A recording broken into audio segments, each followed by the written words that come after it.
Hello friends, कैसे आप लोग। तो चलिए आज हम इस वीडियो में कराने वाले हैं क्षेत्रमिति यानी कि मेंसुरेशन से बहुत जो इम्पोर्टेंट क्वेश्चन होते हैं, फार्मूला होते हैं, आपको वो फार्मूला हम वेरी इंपॉर्टेंट कराने वाले हैं। तो चलिए कुछ टॉपिक लेकर आए हैं जो कि यहाँ से टॉपिक आपको जब क्वेश्चन बनाते हैं सॉल्व करते हैं तो उसमें बहुत सारे फार्मूला जो आते हैं आपको उसमें आपको हेल्प करेंगे। ठीक है, तो कुछ टॉपिक लिया है क्योंकि बोर्ड के हिसाब से जितना टॉपिक मैंने एडजस्ट हो पाया उतना मैंने यहाँ पे लिया है। तो चलिए आप देख रहे हैं ये क्षेत्रमिति है यानी कि इसको मेंसुरेशन करते हैं और ये क्लास 10 का एनसीईआरटी है। ठीक है, जैसे कि अभी हम चैप्टर पढ़ा रहे हैं आपका थ्री 12.3 मैंने अभी खत्म किया हूँ और मैं आज या कल उसका आपको वीडियो देखने को मिल जाएगा जो कि आपको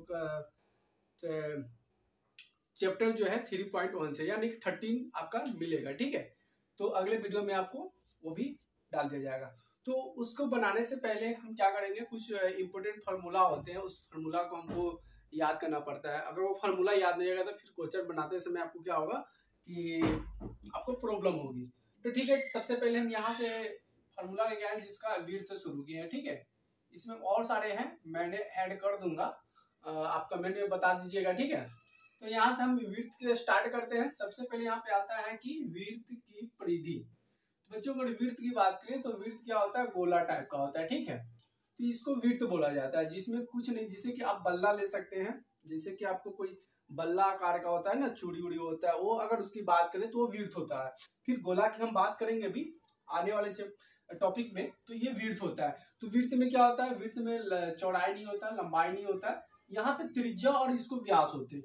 यहाँ से यहाँ की जो भाग मिलता है उसे हम बोला जाता है डी बोला जाता है। बच्चों, प्यारे बच्चों, ये इसको क्या बोलते हैं, डी।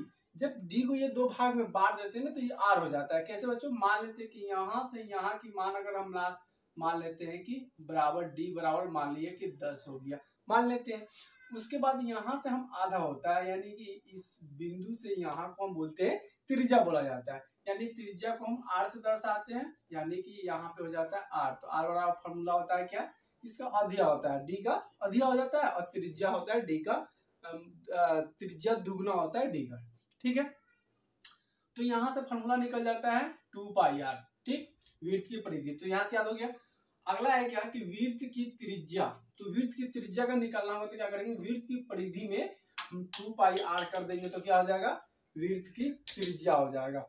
उसके बाद अगर आगे हम बात करें बच्चों विड्थ का क्षेत्रफल, तो विड्थ का क्षेत्रफल क्या होता है, पाई आर स्क्वायर। अगर पाई आर स्क्वायर क्यों होता है कि बच्चों देखो यहाँ से अगर ध्यान से देखे वो नहीं तो यहाँ पे आर दो दो भाग में से बढ़ जाता है, इसीलिए विड्थ का जो भाग होता है वो 2 आर 2 हो जाते हैं। ठीक है, अगला अगर विड्थ की फिर त्रिज्या निकालना पड़ेगा तो विड्थ का क्षेत्रफल बटा में पाई निकालना पड़ेगा। विड्थ का क्षेत्रफल दिया हुआ है और त्रिज्या निकाला तो ये फॉर्मूला डायरेक्ट लगा सकते हैं।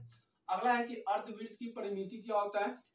तो अर्धवृत्त की परिमिति दो तरह से निकाल सकते हैं, पाई प्लस 2 इंटू आर बराबर pi plus 2 into D by 2। यहाँ से इसका आर का परिमिति निकाल सकते हैं, किसकी, अर्धवृत्त की।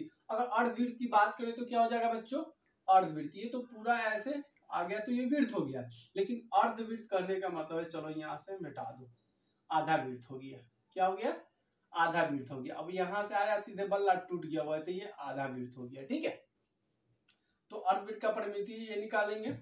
उसी तरह से अर्धवृत्त का बच्चों क्षेत्रफल भी होता है। क्या होता है अर्धवृत्त का क्षेत्रफल, 1/2 पाई आर स्क्वायर। क्या होता है, 1/2 पाई आर स्क्वायर होता है। उसी तरह से त्रिज्या का संख्याओं का क्षेत्रफल, अच्छा त्रिज्या खंड होगा यहाँ पे, सॉरी त्रिज्या खंड का, यहाँ से एक मिनट, त्रिज्या खंड का क्षेत्रफल। तो त्रिज्या खंड का क्षेत्रफल क्या होता है, पाई आर स्क्वायर थीटा बटा में 360 होता है। ठीक है, उसी तरह चाप AB का क्षेत्रफल निकालेंगे तो पाई आर थीटा बटा 180 होगा। अगला टॉपिक है बच्चों शंकु। शंकु का मतलब क्या होता है, कोण। अगर शंकु की बात करें, जैसे कि आप यहाँ पे देख सकते हैं ये शंकु है, ये शंकु इस आकार के भी हो सकता है। ठीक है, आप जैसे कि कलम है तो कलम के ये वाला भाग देते हैं ये शंकु आकार का, यहाँ से गोल आया फिर यहाँ से तिरछा गया। आप मटका खाए होंगे तो मटका में ऐसे रहता है ये, तो ये क्या कहलाता है, शंकु आकार कहलाता है। ठीक है, अब बच्चों बात करते हैं कि शंकु में होता क्या है। तो शंकु में अगर देखा जाए तो शंकु में एल होता है और यहाँ से यहाँ जो होता है इसको आर बोलते हैं, और ऊपर से जो ये चिन्ह जो बीच में खड़ा होता है इसको हम एच बोलते हैं। ठीक है, तो एच यहाँ से हो जाता है शंकु की ऊंचाई हो जाता है, एल का मतलब होता है तिरछी ऊंचाई होता है, यानी कि जो लंबाई जो है ये लंबा है, यानी इसे तिरछी लंबाई कहते हैं या तिर्यक लंबाई कहा जाता है। ठीक है, तो इस पे आधारित जो फॉर्मूला बनते हैं वो यहाँ से देखते हैं। शंकु का पृष्ठ क्षेत्रफल, तो शंकु का पृष्ठ क्षेत्रफल क्या होता है, पाई आर एल होता है। उसके बाद हम बात करें बच्चों शंकु का पृष्ठ क्षेत्रफल, तो शंकु का अगर पृष्ठ क्षेत्रफल देखें तो क्या होता है, तो शंकु का पृष्ठ क्षेत्रफल होता है pi R into L plus R, pi R into L plus R होता है। उसी तरह से शंकु का आयतन बात करें तो शंकु का आयतन होता है 1/3 पाई आर स्क्वायर एच होता है। क्या होता है, शंकु का आयतन होता है pi R square H, 1/3 pi R square H होता है। उसी तरह से शंकु का तिर्यक लंबाई होता है, क्या होता है, तिर्यक लंबाई। तो यहाँ से मान लेते हैं कि यहाँ पे ध्यान समझिएगा कि ये क्या है, ये है शंकु है। शंकु में अगर हमारे पास एल हमको निकालना है, यहाँ से ये मान दिया हुआ है, एच दिया हुआ है, आर दिया हुआ है, तो एल निकालने के लिए फॉर्मूला लगाएंगे, क्या निकालेंगे, एच का स्क्वायर प्लस आर का स्क्वायर। आपके पास एच का मान दिया रहेगा, आर का मान दिया रहेगा, वहां से एल का मान आसानी से निकाल लीजिएगा। अगर यहाँ से किसी एक का मान नहीं दिया हुआ तो आसानी से इस फॉर्मूला के माध्यम से आप निकाल सकते हैं। तो शंकु का तिर्यक ऊंचाई बराबर या तिर्यक लंबाई बराबर फॉर्मूला क्या हो जाएगा, एल बराबर एच स्क्वायर जो आर स्क्वायर और उसका रूट हो जाता है। ठीक है, अगला हम बात करते हैं गोला बच्चों। जिस तरह से हम अभी पढ़े हैं ना वृत्त, उसी तरह से गोला भी होता है, लेकिन गोला कैसा होता है, गोला गोल होता है और अंदर में खोखले टाइप के होते हैं। जैसे कि एग्जाम्पल में की तरफ हम देखें तो आपको ये दिखाई दे रहा होगा, ये क्या है, ये ग्लोब है। तो ग्लोब में क्या है कि ये तो चरखुट है, लेकिन ये पूरा चरखुट भी नहीं है। तो ये उसी तरह से इसके अंदर में जब आप देखिएगा तो ये अंदर में गोला रखा हुआ है, गोल है। तो गोल का मतलब क्या होता है, जैसे कि आप गेंद ले लीजिए, फुटबॉल ले लीजिए, उस तरह का जो आकृति होता है ना, उसे हम क्या कहते हैं, गोला कहते हैं। जैसे कि ये रहा और इसमें हम ये बना दिए बॉल, ये गोला हो गया। ठीक है, तो गोला में भी क्या होता है, जिस तरह से अर्धवृत्त होता है उसी तरह से अर्धगोला भी होता है।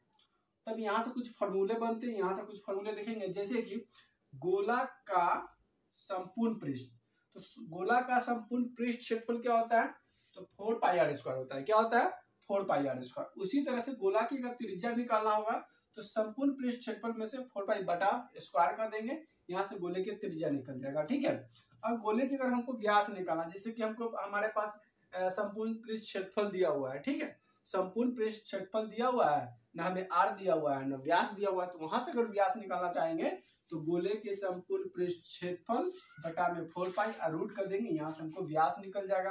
और जब व्यास निकल जाएगा तो त्रिज्या भी आसानी से निकल जाएगा। उसी तरह से अगर मान लेते हैं कि गोले की व्यास निकलना है तो फिर वही लगा देंगे, संपूर्ण पृष्ठ क्षेत्रफल बटा में पाई कर देंगे। उसके बाद इंपोर्टेंट फॉर्मूला आता है जो एग्जाम में सॉरी आपको जो क्वेश्चन बनाने में सबसे ज्यादा हेल्पफुल होता है, गोले का आयतन। क्या होता है, गोले का आयतन और गोले का छिलके का आयतन, गोले का पृष्ठ क्षेत्रफल आयतन, ये सभी बहुत जो होते हैं आपसे पूछते हैं और क्वेश्चन में उपयोग भी किए जाते हैं। तो गोला का आयतन जो होता है 4/3 पाई आर क्यू होता है। क्या होता है, 4/3 पाई आर क्यू। उसी तरह से गोलाकार छिलके का आयतन, तो गोलाकार छिलका जब बात करेंगे तो उसमें दो तरह का आयतन आर निकलेगा, एक अंदरी त्रिज्या एक बाहरी त्रिज्या होता है। ठीक है, तो गोलाकार छिलके का जब आयतन निकालेंगे तब 4/3 और क्या हो जाएगा, पाई इंटू बड़े आर का स्क्वायर माइनस छोटे आर का स्क्वायर होता है। उसी तरह से अर्धगोला का बात करते हैं बच्चों। अर्धगोला क्या होता है, यहाँ से आप देख सकते हैं ये है और यहाँ से यहाँ आपको मिल गया कटोरा, तो ये क्या हो गया, अर्धगोला हो गया, आधा कटा हुआ है। तो इसमें भी क्या होता है, आर होता है, लेकिन संपूर्ण गोला हो या अर्धगोला हो, दोनों का आर क्या होता है, सेम ही होता है। तो इसमें अर्धगोला का अगर पृष्ठ क्षेत्रफल निकालेंगे तो क्या हो जाएगा, 2 पाई आर स्क्वायर। क्या होगा, 2 पाई आर स्क्वायर। उसी तरह से अर्धगोला का संपूर्ण पृष्ठ क्षेत्रफल निकालेंगे तो 3 पाई आर स्क्वायर हो जाएगा, और अर्धगोला का आयतन निकालेंगे 2/3 पाई आर क्यू हो जाएगा। तो ये आपका इंपोर्टेंट क्वेश्चन था, मतलब जितने भी इंपोर्टेंट फॉर्मूला थे आपको कराया। और कमेंट में बताइए आपको किस टॉपिक का फॉर्मूला चाहिए, किस टॉपिक पर आपको वीडियो चाहिए, वहां पे मैंने आपको करा दूंगा। और अगले कोशिश करूंगा कि अगले बार में जो भी इससे रिलेटेड जितने भी फॉर्मूला बचा हुआ है सभी फॉर्मूला आपको हम करवा देंगे। वीडियो देखने के लिए बहुत बहुत धन्यवाद। Thank you so much. Love you.